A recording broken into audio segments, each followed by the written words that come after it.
When you have a freestanding island like this in the middle of the room and you're using IKEA cabinets, there's a couple of different ways you can do it. You can build a pony wall behind this. There's probably a couple different names for that. It's just a half wall that will sit behind the cabinets and it'll give the cabinet something to fasten to. On this one, I didn't build a wall behind it. I attached it directly to the floor below it. Regardless of which way you do it, you're gonna have to cover the back of the cabinets. If you have the pony wall, you can either drywall the back of that, or you can attach these veneered panels like I'm doing here. But you'll have to have something on the back of the cabinets because you can see the back of IKEA cabinets are unfinished. And it'll be pretty straightforward if you decide to do it this way. The only issue you may have is the same one that I've run into every time, is they don't make a panel long enough sometimes for the island you're making. These are only coming in 8-foot sections and our island is a little bit longer than 8 feet. I'm sure there's several techniques you can use to join these together, but this is the way I've done it the past few times. What I do is split the island into 2 equal sections, and when you join these 2 pieces, you're gonna have to cut them off. And whichever way you turn these, you're gonna have a cut end on these panels. So what I do is I put the cut end in the middle and the finish end on the outside.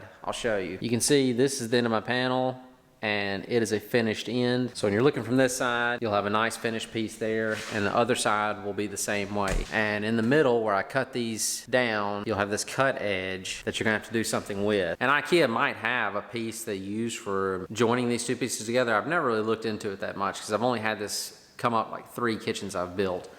But what I've done each time is on one of the sections I cut off on the end of this, I'll rip down a section of the edge so I can keep this finished edge here, and I'll join the 2 cabinets with this finished piece kind of in between them. And I don't set it completely flush because then I think it'd be obvious that you have 2 cut pieces. I'll set this piece, like let's say this is the panel coming in.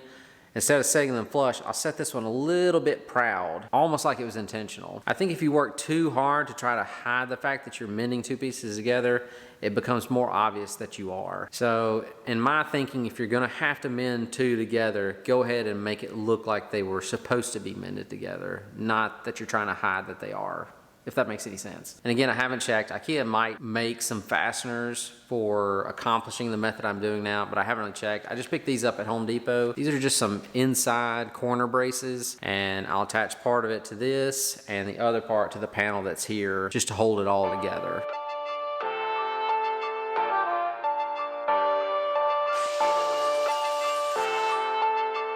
I think I will put a few 1.5 brad nails down the edge of this just to keep in place until I put the brackets on.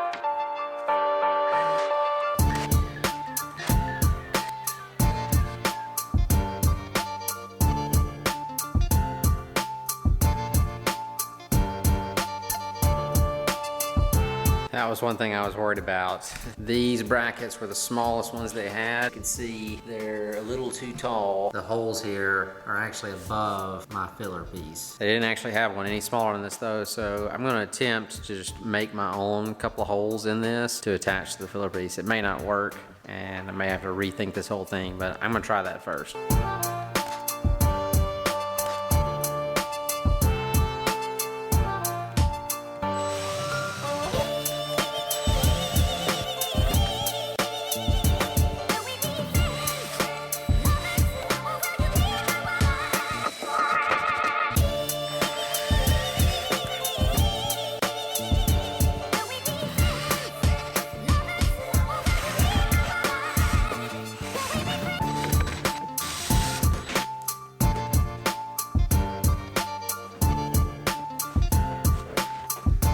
I'm just holding this one in place right now with a clamp so I can measure the exact distance of this piece to match up with this. And the reason I'm not attaching it yet is because I'm going to take it off again to put brackets on the other piece as well before I attach it to the island.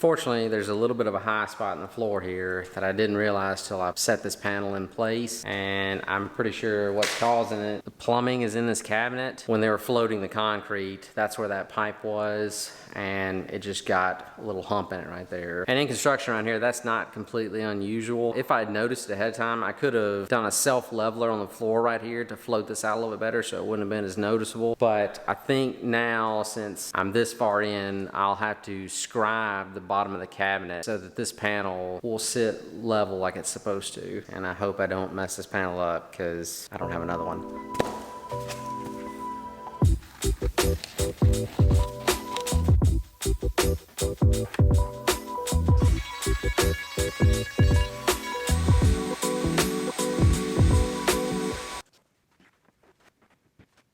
Well, surprisingly, my scribe actually worked, and it is sitting flush on the floor now all the way across and not teeter-tottering anymore because there's no gap on each end. But I still am just a fraction high here. You can see this one's just a little bit higher than the cabinet. And it's the same way on this end. Here's the first panel, and here's the one I just cut. It's just a little bit higher. And honestly, once everything's put together, it probably wouldn't matter, but I don't want to have to take this thing off after the fact. It's easier to get to everything now before I've attached anything. So I'm gonna go ahead and one more time, I'm gonna take this one off, and I'm just gonna cut the top just that fraction of an inch to make this as close as possible.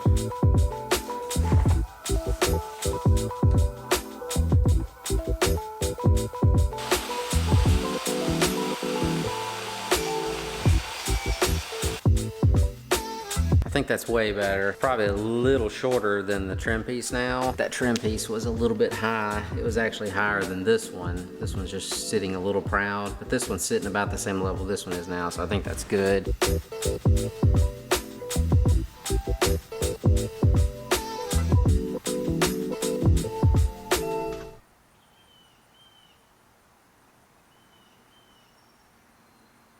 I know a lot of you may look at me putting down cardboard to lay on and this pad to kneel on every time. A bit of a diva move because I'm only getting the floor for just a little bit. I could just lay down on the floor, but two things. One, if you have to do this all the time, it kills your knees. I started having the worst knee pain a couple of years ago and started exclusively, if I kneel on a hard surface like this, either putting a foam pad down or using knee pads. It has helped tremendously with my knee pain. Two, this floor is covered in dust. I've been using my router and saws in here, and there's just fine dust all over the floor, and there's no reason to get covered in dust and be filthy all day long. Plus it gets in my truck and everywhere else. I have this mountain of cardboard over here from opening all these boxes, and it comes in really handy when you have to crawl around on the floor like this. I can get a fresh piece each time, and that way I don't get dirty when I'm crawling around the floor. So call me a diva all you want, I don't care.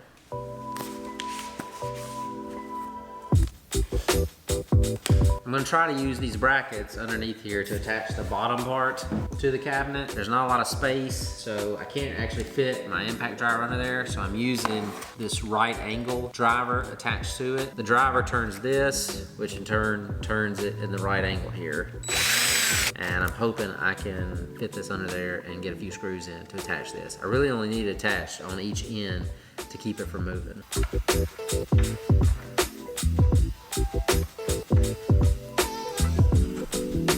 I don't think these are long enough. There's a little gap behind the cabinet. Maybe with the GoPro I can show you.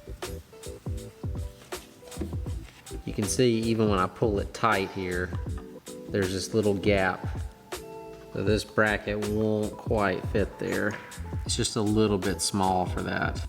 So I'll have to go back to Home Depot and get a larger L that goes in further. This would work on the back part, but not on the underneath part, because it's just barely gonna hit the back of the cabinet. I really wanted to go all the way underneath so it gets a good bite in there and holds on to this.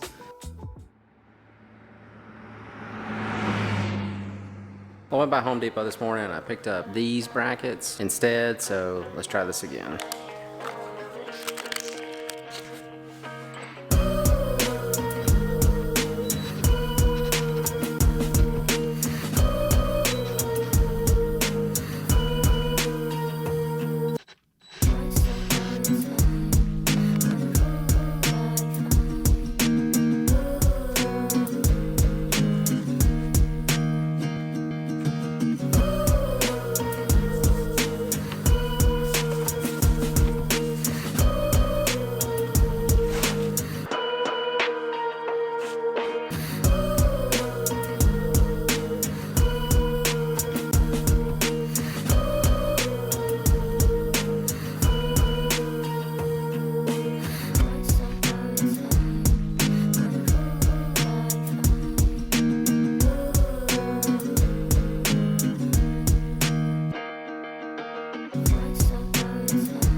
That was the last major piece I had to get in place for them to measure for the countertops. We have 2 sinks in this kitchen, a prep sink in the island, and then the main sink is here underneath this window. I've got the prep sink. The main sink should be here this afternoon. Until I have both those in place, I can't get them to come measure for the countertops because they'll need those to cut out the openings. Everything else is in place for them to measure.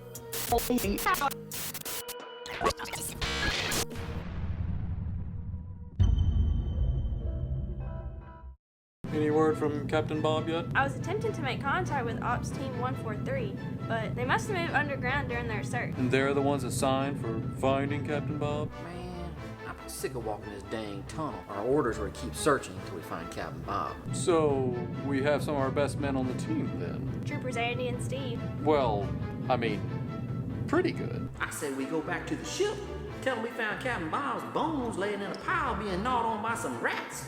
Tell them we said a little prayer and lay that fool to rest. Hey, look, door. I feel like this is the place we were supposed to go, and honestly, this looks like a place Captain Bob would have checked out. It could be leading us whatever killed and ate Captain Bob's. I don't know what you think would be down here that could actually kill and eat something. Motherfucking dragon. Man, I can't believe this shit. And I don't know what's worse. The fact that I'm about to get eaten by this big son of a or the fact that I got here by listening to your dumb Steve, I don't feel like playing the blame game is ever productive. Yeah, it's that one. Maybe he's not hostile. He could be a vegetarian. Motherfuckers don't grow 50 feet tall, eat celery and seaweed. This motherfucker eats dumb who stroll up in his hot cave for no reason. We don't know that. We have to try and talk to him. Maybe he can tell us where Captain Bob went. He can probably tell you how Captain Bob tastes. And if I had to guess where he went, my money says you'll find his skull over there in this big motherfucking pile. Who dares to enter the great Tito's cave? Tito? Your name is Tito? Yeah, Man, what kind of name is Tito for a dragon? it's a family name. Why, what's wrong with it? Nah, man, nothing. Just wasn't expecting, that's all. Steve, oh great Tito, we have come from a galaxy far, far away on a great quest to find our missing captain, who we believe might have taken this very route. Are you talking about Bob? You know him? Captain Bob, yeah, I know that crazy. I mean, he came here a while back with that same line, I have come from a galaxy far, far away. And I was like, come on, Bob, drop the act. You're too uptight. So we hung out for a while, got to know each other. He told me about his mission to find the sacred element you guys need, and we ended up having a pretty good time. I don't get many visitors down here, but I gotta say, I was pleasantly surprised. By his taste. Steve. What? No, geez, I didn't eat him. I gave him some mushrooms and sent him on his way. So you just fed him and sent him on his way. So you are a vegetarian. No, I said I gave him mushrooms. They get you crazy high, but I doubt they have any nutritional value. And I actually am a pescatarian. I used to eat meat, but it just become a moral thing for me. So you don't feel anything morally about eating fish? Fish, them. They don't feel anything. I'm sorry, did you say you gave Captain Bob drugs? No, I said I gave him mushrooms. What are you, my gym teacher? They grow all around here. But you said they get you high. Oh yeah, he was completely barbecued when he left. Seemed happy though. Can you tell us which way he went? Yeah, he went that way. Thank you so much, oh great Tito. We are forever in your debt. So, you say they just grow all around here, huh?